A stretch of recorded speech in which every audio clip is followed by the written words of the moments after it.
Paul Wesley, aka Prince Truth Chaser.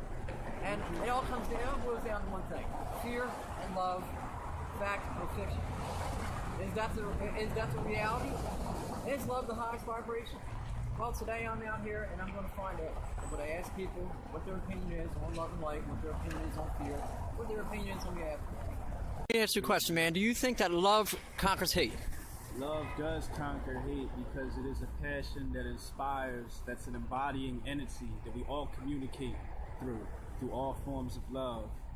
And that is what conquers all, and that unification over the destruction of the other one. Okay, so my question to you is, sir, is love the highest vibration in the universe? Say that again, sir? Is love the highest vibration or hate? Love. Is love the highest vibration or hate? Love. I have a question for you. Are you afraid of the afterlife, God forbid, or do you embrace the afterlife? I embrace it. Why do you embrace the afterlife? Because I believe in Christ. I'm going to meet Christ when I So leave. you're a spiritual man then? I'm spiritual, man. Yes, What sir. about you? I believe that you're just at peace after. All right, thanks a lot, guys. What Jay State? Man, I feel as though love don't exist nowadays. Right now, Right. ain't no love out here, man. Everything crazy right now. There's no morals, man. So Right. I do believe in love. Do you think love is the highest vibration in the universe, or do you believe that hate and negativity is the highest Right vibration? now, me truthfully speaking from my past Right. situations, I believe that hate is taking over everything because you wanna love people, but when you share the love, another person hates you and they wanna pull you down into the hate that they believe in. Do you think that can be changed through love vibration or I not? hope so. Okay. I mean, it can be. Love is love the highest vibration or hate? Love. Do you think there's an afterlife, Iron Mike? From like conventional and practical standpoints, yes, just because of what's proven conscientiously between us as people to what we experience through experiences, like with it on all levels. So like I do say yes, but I don't like attest to, you know, it being denominational or requirement based, like just it in its essence is there. Now, why do you believe there's an afterlife? What I think right now is a judgment to see where you're gonna go to heaven or hell right now. This is a jury trial right here. The things you're doing here on earth right now determines whether you go to hell or heaven. So you kind of think this is like a school for the Exactly. soul. Now, depending on how you live your life is the school, and that's going to depend at the end of times where the hell we all go. Exactly. How do you feel about that? I feel basically the same way, man. Basically it's like a test right now. And then we all wait for the afterlife, man. Now, do you think people should fear the afterlife? No. Why is that? Integral parts of our society, regardless of how economies are built or what government is running what, that, you know, allocates, you know, things attributed to war and, you know, what goes on in cities and all other forms of, like, you know, malicious acts and stuff that just are, like, you know, things that we learn from and we grow from. Are you afraid of the afterlife, God forbid, or do you embrace the afterlife? I embrace it. Why do you embrace the afterlife? Because I believe in Christ. I'm going to meet Christ when I So leave. you're a spiritual man Yeah, I'm then? spiritual. Like back in present. Do you think that the Illuminati is trying to pump out negative vibration to kind of keep everybody down in a negative state? I do. What do you think? I do. You think the Illuminati and the powers that be are trying to hold us down? Exactly, I do. I think the Illuminati promotes violence, promotes people to go kill each other. Right. I do. Government uses fear, the afterlife is fear and spreading fear into the citizens, man. Basically, if you don't do this, you're gonna, you know, burn in hell, all that type of junk.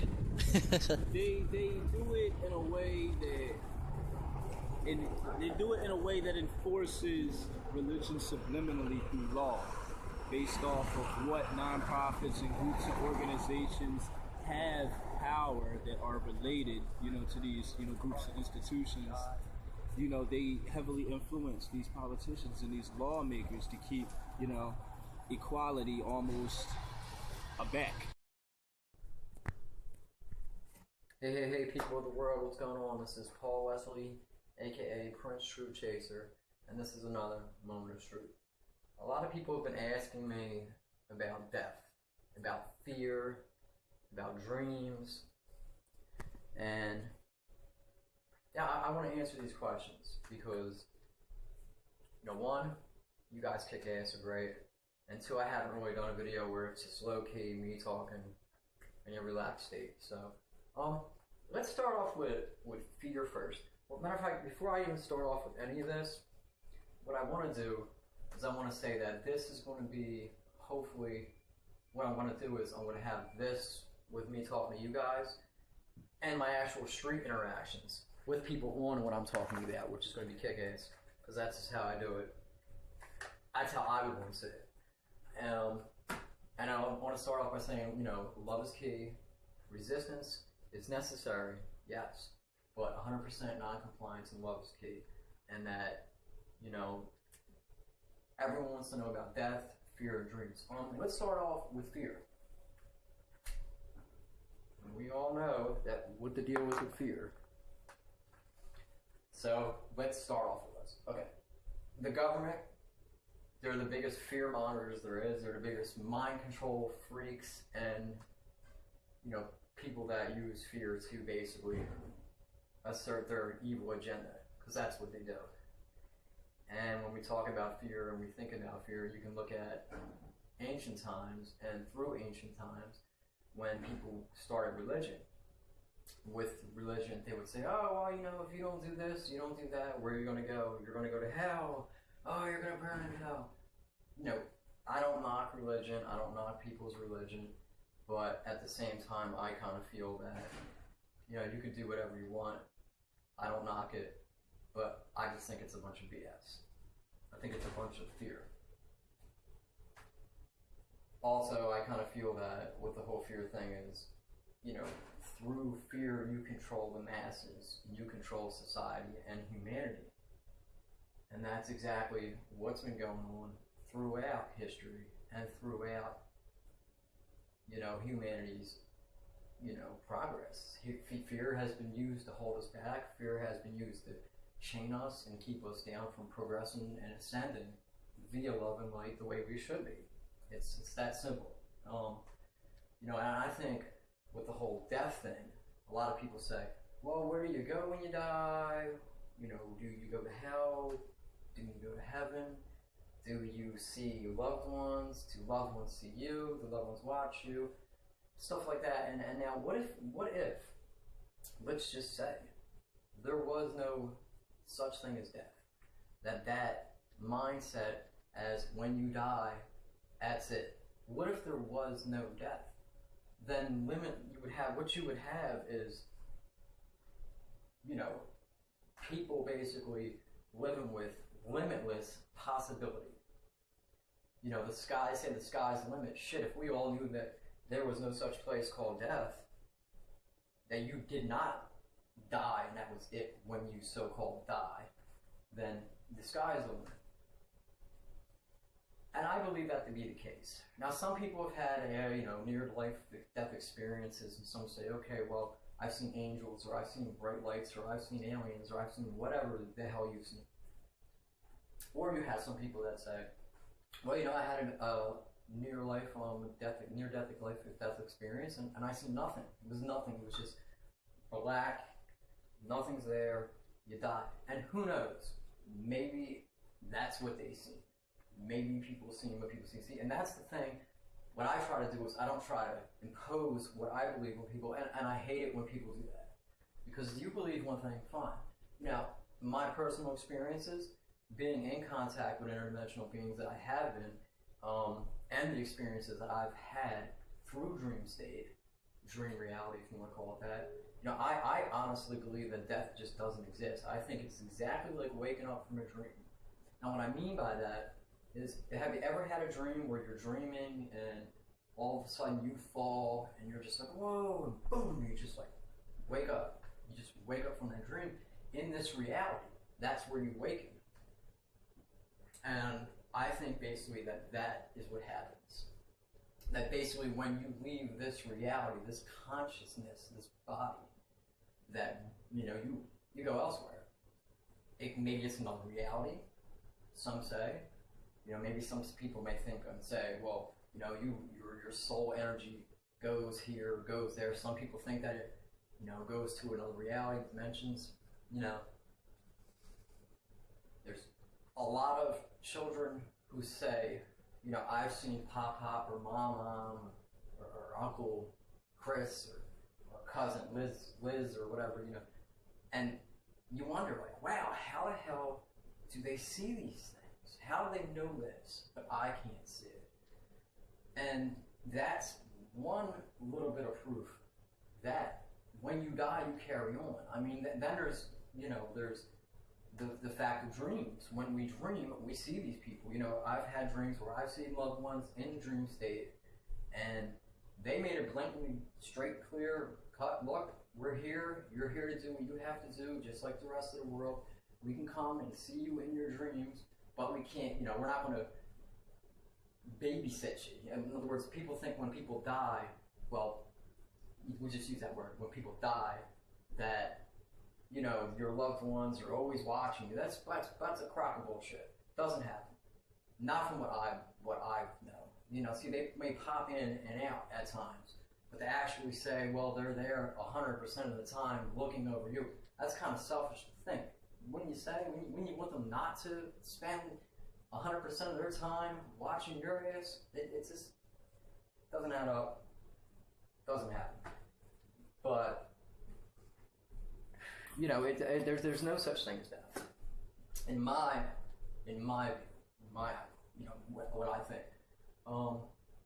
You know, and to get back with the dream state is that, you know, I've had dreams where I'm flying, I've had dreams where I was happy, I've had dreams where I was scared, sad, and it was so real that you would act, it was just as real as this. I felt pain in that dream, I felt love in that dream, I felt every emotion that you feel in this reality, in this, you know, mind state, mind frame. But and at the same time, I kind of feel like a lot of people think that, wow, you know, that was just a dream. Well, how do you know that this isn't a dream? And when you leave this body, that you wake up again in another reality. You know, that's what I think happens. Now, whether you wake up in another reality and you decide, well, I want to come back and do this, or I want to do this chart or this, you know, who knows? But the main issue of death itself, you know, it's not the end. It's not the end, in my belief. Now, I think that the Illuminati and, you know, the powers that be know this. And what they try to do is they try to use fear. And this is where the fear comes in again. Because it's basically like, well, you know, you go to work, you know, play sports, do this, go to school, do this, live your life as a slave, do that, live in competition, be angry at this person, that. And guess what? If you don't do things the way we want, you're going to die. Yeah, and it's what it is. You know, and it's bullshit, and there is no such thing as death. I know I said that 100 times, but you guys want to hear me say it, so I'm going to throw it all out, what I think, to you, because with everything that's going on with the sky, the water, the food, the air, you know, everything being poisoned, martial law looks like it's going to kick into effect. Executive orders are being passed on people. It's fucked up. The Constitution's being pretty much raped and thrown out the window. People just don't seem to care because they're scared that they're going to get thrown in FEMA camps, and there's nothing that they can do about it. Now, what if you woke up and realized that death doesn't exist? That it's just like waking up from a dream. Could you imagine the resistance you would have if you took if you took the idea in your head that death no longer exists? Then you would have things change in a month, maybe sooner than that, because people just wouldn't give a shit. People would say, you know what, hey, look, there's no such thing as death. What are you going to do? Kill me? What are you going to do? Lock me up? No one would care. This is why we have to eliminate the fear aspect of this, because that is what I think is stopping us from achieving greatness, is fear. Now whether this fear be of death, which it is in most cases with people, or maybe it's fear in other cases, but you know, fear has to get thrown out the window. And as you'll see in my street interviews that I've done, I ask the question, I say, you know, are you afraid of the afterlife? answer was no. Not afraid of the afterlife. You know, there was the one guy that I talked to that said he was religious, and good for him. I mean, that's what I'm saying. You know, you can't knock someone for what they believe. But, you know, this is just my little short take on how I feel. Let go of fear, self-empowerment's key, empower your mind, and, you know, think outside of the box. Say to yourself, okay, well, A, B, and C is what they want me to learn, but it doesn't make sense. You know what I'm saying? I want to try, you know, D, E, F, G, whatever. And use your own thoughts. Do your own homework. Do your own research. And when you put 1 and 2 together and you realize it doesn't fucking make 3, that your whole life you've been spoon-fed a bunch of bullshit that you are supposed to believe. You're supposed to live this way. You're supposed to believe this is normal. And when you realize that all your life, what you thought was reality, turns out it's a bunch of bullshit, you might not like what you see. Because then you're going to get that anger and something. You can't do that. And that's where love is key. Which is another thing I asked in my street interviews. Is love key? You know, and so one answer was, you know, a couple answers were yes, and one was like, well, you know, from my personal experience, no. You know, but then I asked a question also about that you'll see about, well, can love conquer? And love can conquer. And you just have to let go of fear. You have to let go of the fact of, you know, you have to let go of the conditioning, and when you realize that love is key and there is no such thing as fear, then the doors are open. We all have the key. We all have the fucking key in our hands, but it's up to us if we want to be brave enough to step up to that door, put the key in the door, and turn it and walk through that door. And until that, nothing's going to change. Nothing's going to change. So this is another moment of truth. This PT, Paul Wesley, aka Prince True Chase, is another moment of truth.